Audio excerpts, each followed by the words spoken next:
Hello everyone. तो हम लोग कंटिन्यू करते हैं लैपलेस ट्रांसफॉर्म के प्रॉपर्टीज़ को। आज हम पढ़ने वाले हैं डिवीज़न बाय टी। ये प्रॉपर्टी आज हम लोग पढ़ने वाले हैं डिवीज़न बाय टी। हमने प्रीवियस क्लासेस में क्या पढ़ा था? Multiplication by t. और क्या पढ़े थे हम लोग? Multiplication by t to the power n. आज हम पढ़ेंगे डिवीज़न बाय टी।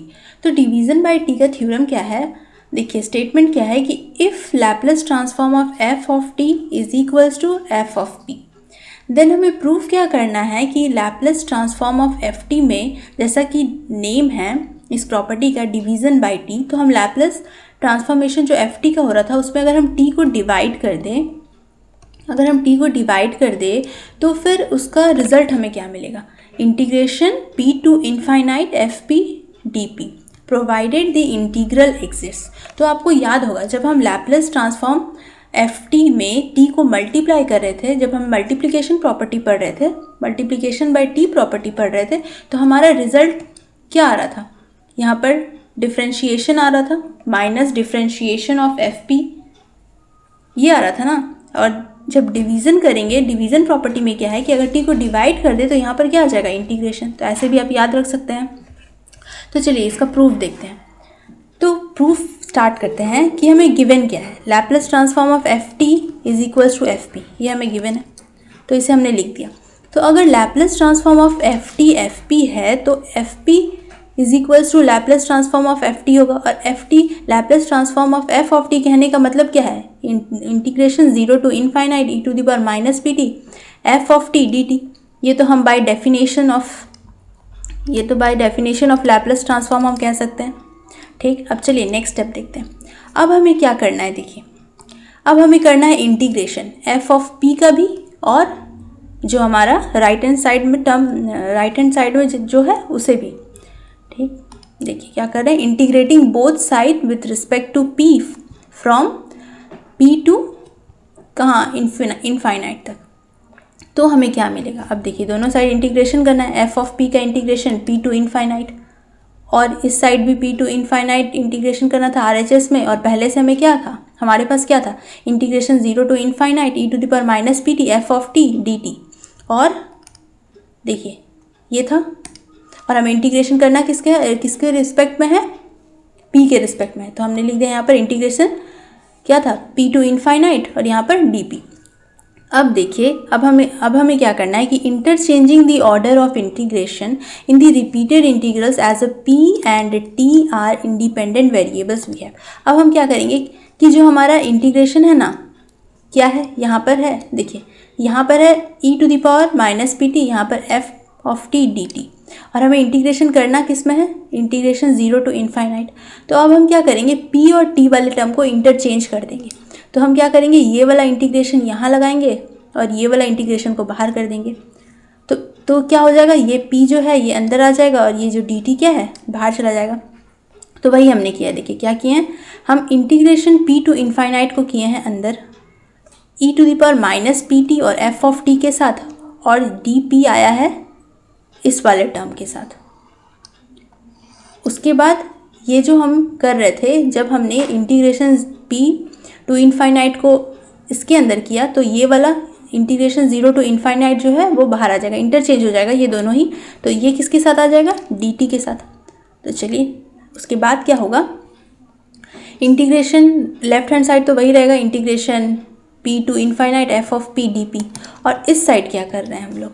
देखिए यहाँ पर क्या है? Integration zero to infinite dt, और यहाँ पर क्या है? Integration p to infinite e to the power minus P T, और विथ रिस्पेक्ट टू डी हमें इसे इंटीग्रेट करना है। तो f ऑफ t को हम क्या कर सकते हैं? f ऑफ t को भी यहाँ से बाहर कर सकते हैं। देखिए वही हमने किया, f ऑफ t को इंटीग्रेशन जीरो टू इनफाइनाइट, और इंटीग्रेट हम कर किसको रहे हैं? E to the power minus P T को with respect to D P from p to infinite. तो चलिए अगर हम इंटीग्रेशन करें E to the power minus P T का, तो क्या आ जाएगा? ई to the power minus P T का integration E to the power minus P T, और जब इस माइनस पी टी को हम इंटीग्रेट करेंगे विथ रिस्पेक्ट टू पी, तो क्या आ जाएगा? Minus T. तो वही हमने इंटीग्रेट करके ये वाला टर्म लिखा है, E to the power minus P T divided by minus T, और लिमिट पी टू इनफाइनाइट। अब देखिए क्या करना है? हमें लिमिट पुट करना है। अब इस स्टेप में हम क्या कर रहे हैं? Upper limit minus lower limit. अब पुट करते हैं ई टू द पावर, क्या हो जाएगा, p के प्लेस पर पुट करना है इनफाइनाइट, और यहाँ पर भी p के प्लेस पर पुट करेंगे माइनस p। देखिए E to the power minus P T तो हमारे पास पहले से है। अब हमें p के प्लेस पर एक बार पुट करना है इनफाइनाइट, एक बार पुट करना है p। तो और नीचे तो डिनोमिनेटर में तो t था, तो वहाँ पर तो कोई चेंजेस नहीं होगा। तो देखिए E to the power infinite क्या होता है, इनफाइनाइट ही होता है। लेकिन E to the power minus infinite क्या होता है, 1 by E to the power infinite, that means 1 by infinite that is 0। तो क्या हमें मिला, E to the power minus infinite क्या हो जाता है, 0। ये चीज़ हमेशा याद रखेंगे कि E to the power minus infinite हो जाता है 0, E to the power infinite होता है infinite, and E to the power 0 क्या हो जाता है, 1। तो देखिए इस वाले स्टेप में क्या कर रहे हैं हम, e to the power minus infinite, और e to the power minus infinite होता क्या है, 0। तो ये वाला टर्म तो पूरा 0 हो जाएगा, और हमें मिल क्या जाएगा, ई to the power minus P T divided by t, और डी टी और एफ टी तो बाहर था, हमारा इंटीग्रेशन क्या था, 0 टू इनफाइनाइट। अब हम क्या करेंगे, e to the power minus P T को करेंगे बाहर, और एफ टी को करेंगे यहाँ पर e to the power minus P t के प्लेस पर। देखिए वही हमने किया, e to the power minus p को कर दिया, अगर मल्टीप्लाई में है तो कुछ तो प्रॉब्लम होगा नहीं, इंटरचेंज कर देते हैं। तो यहाँ पर एफ टी लिखा हमने डिवाइडेड बाई टी, और e to the power minus P T को कर दिया बाहर। अब देखिए अब हमें क्या करना है, इस वाले देखिए इसे आप कंपेयर कीजिए हमारा लैपलेस ट्रांसफॉर्म के डेफिनेशन में जो हमने पढ़ा था उससे। क्या था कि infinite 0 to infinite e to the power minus P t f of t and d t, ये क्या हो जाता था, Laplace transform of f of t होता था ना।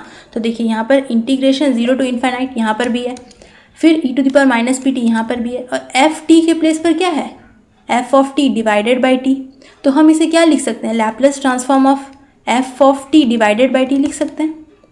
देखिए नेक्स्ट स्टेप में हमने वही लिखा, Laplace transform of f of t divided by T. अब प्रूफ क्या करना था, चलिए स्टेटमेंट पे चलते हैं।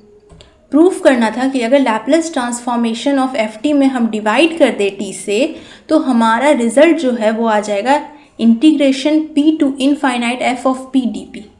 फाइनली आ क्या रहा है, देखिए राइट हैंड साइड में देखिए, Laplace transform of f of t divided by t is equals to, हमारे लेफ्ट हैंड साइड में क्या था, integration p to infinite f of p d p. और प्रूफ भी तो यही करना था कि लैपलेस ट्रांसफॉर्म में जब हम टी से डिवाइड कर दे एफ ऑफ टी को, तो हमारा रिजल्ट क्या आ जाएगा, integration p to infinite f of p d p. तो ये था हमारा डिवीज़न बाई टी प्रॉपर्टी। चलिए इसके कुछ एग्जाम्पल्स देखते हैं। तो देखिए क्वेश्चन क्या है कि find the Laplace transform of sine a t divided by T, क्योंकि पढ़ रहे थे हम लोग डिवीज़न बाई टी ना, तो यहाँ पर sine a t divided by t है, ये हमें फाइंड करना है। और हमें और एक चीज़, क्वेश्चन का सेकंड पार्ट क्या है, हमें पूछ रहा है कि does the Laplace transform of cos A t divided by T exist. तो चलिए देखते हैं। हमें देखिए डिवीज़न वाली प्रॉपर्टी में हम करते क्या है, लैपलेस ट्रांसफॉर्म जो एफ ऑफ टी था उसमें डिवाइड करेंगे अगर टी को, तो जो एफ ऑफ पी था हमारा, उसका रिजल्ट क्या आ जाएगा, p to infinite d p, ये हमारा रिजल्ट होता था।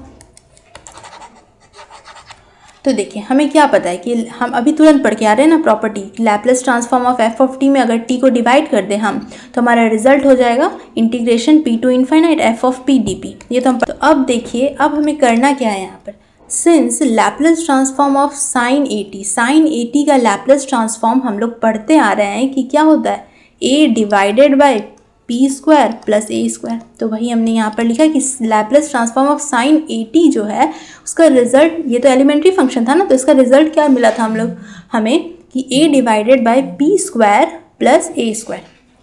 ठीक, अब क्वेश्चन हमें पूछता है, क्वेश्चन में करना है हमें कि लैपलेस ट्रांसफॉर्म अगर हम sine a t divided by t कर दे तो क्या हो जाएगा, ये हमें क्वेश्चन में सॉल्व करना है कि sine a t divided by t अगर का लैपलेस ट्रांसफॉर्म क्या होगा। तो हमारे पास फॉर्मूला क्या है, डिवीज़न बाई टी वाला फॉर्मूला याद कीजिए कि क्या हो जाएगा, integration p to infinite f of p, और एफ ऑफ पी है क्या, एफ ऑफ पी यही ना है, a divided by p square plus a square, यही हमारा एफ ऑफ पी। तो इसका हम कर देंगे इंटीग्रेशन, ठीक, और इंटीग्रेशन भी करेंगे क्या, कैसे, with respect to D p. देखिए इंटीग्रेशन किसके रिस्पेक्ट में करना है, डीपी के रिस्पेक्ट में करना है। तो अब इस पूरे का इंटीग्रेशन देखिए, हमारे पास एक फॉर्मूला है, याद कीजिए कि इंटीग्रेशन 1/x² + a² dx अगर रहा तो क्या उसका फॉर्मूला हो जाएगा 1/a tan inverse x/a + c। अब देखिए यहाँ पर लिमिट नहीं है तो यहाँ पर हम +c करते हैं, लेकिन यहाँ पर क्या है p टू इनफाइनाइट, तो यहाँ पर +c करना नहीं है हमें, ठीक है। तो देखिए यहाँ पर a को हम करेंगे बाहर, तो यहाँ पर क्या आ जाएगा 1/p² + a² dp। तो इसे इस वाले फॉर्मूला पे पुट करके ज़रा देखिए तो कि 1/p² + a² और यहाँ पर dx के प्लेस पे dp है, तो हम p के रिस्पेक्ट में इंटीग्रेट करते हैं 1/p² + a²। तो क्या आ जाएगा 1/a tan इनवर्स p/a और लिमिट क्या है p टू इनफाइनाइट। तो अब देखिए a क्या है, a है यहाँ पर बाहर, तो ये a और a कैंसिल हो जाएगा, तो हमें क्या मिल जाएगा tan इनवर्स p/a और लिमिट क्या है p टू इनफाइनाइट, ठीक है। लिमिट क्या है p टू इनफाइनाइट। तो जब हम यहाँ पर tan इनवर्स इनफाइनाइट पुट करेंगे और एक बार क्या पुट करेंगे, एक बार हम p के प्लेस पर पुट करेंगे इनफाइनाइट और एक बार पुट करेंगे p, तो tan इनवर्स इनफाइनाइट का वैल्यू क्या होता है π/2, तो हमने लिखा π/2 और minus tan inverse p/a। π/2 minus tan inverse theta क्या हो जाता है cos इनवर्स थीटा, तो π/2 minus tan inverse p/a, theta के प्लेस पर क्या है p/a, तो क्या हो जाएगा cos इनवर्स p/a। अब क्वेश्चन का एक सेकेंड पार्ट भी था कि does the Laplace transform of cos at/t exist. तो देखिए cos at/t is not continuous at t = 0। t = 0 पे cos at/t तो कंटिन्यूस है ही नहीं, तो लैपलेस ट्रांसफॉर्म डजंट एग्जिस्ट। तो ये क्वेश्चन इम्पॉर्टेंट है क्योंकि ये VBO में आया हुआ क्वेश्चन है, 15, 17 एंड 17, 19 में आया था ये क्वेश्चन, 15, 17 एंड 17, 19। तो क्वेश्चन इम्पॉर्टेंट है। नेक्स्ट लेक्चर में हम पढ़ेंगे डेरिवेटिव्स प्रॉपर्टी।